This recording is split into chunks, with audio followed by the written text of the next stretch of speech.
I've always loved science fiction movies, especially Star Trek, where the crew will engage in warp drive and find themselves in a distant galaxy, far, far away from home.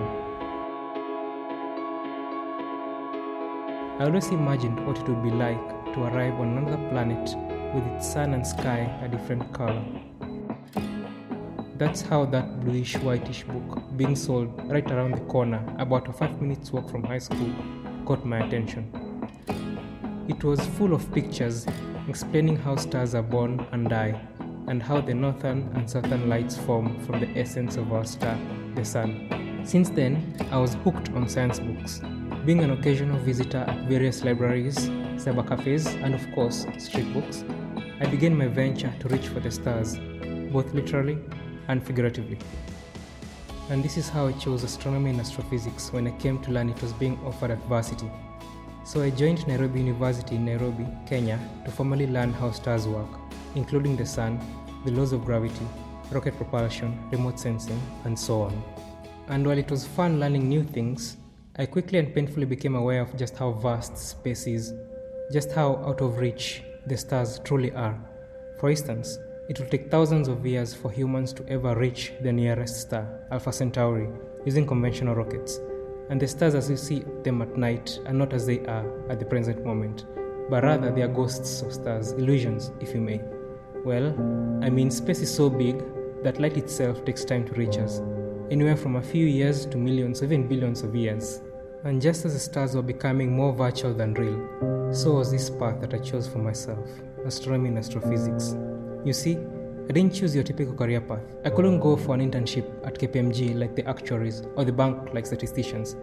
As much as I tried applying for scholarships abroad, nothing came through and all attempts were unsuccessful. Years were going by and I still couldn't give a straight answer as to what I would do after varsity. Disillusioned and with no true direction in my fourth and final year, I began settling for alternative career paths. I was just too tired trying to apply for scholarships abroad. And so I did what I could. I joined remote sensing projects, volunteered at a mobile planetarium, and did anything and everything to fill my time. Thank God I found an email in my inbox on that pivotal day, and I was casually scrolling on my phone while lying flat on the floor on the mall, too exhausted to stand from the sessions I had in the mobile planetarium. It was my lecturer who sent me an opportunity to pursue my career.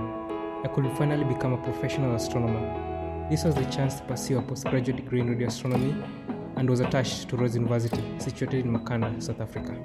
Being here at Rhodes University, pursuing a postgrad in radioastronomy has exposed me to many interesting institutions, including SETI, which searches for extraterrestrial life.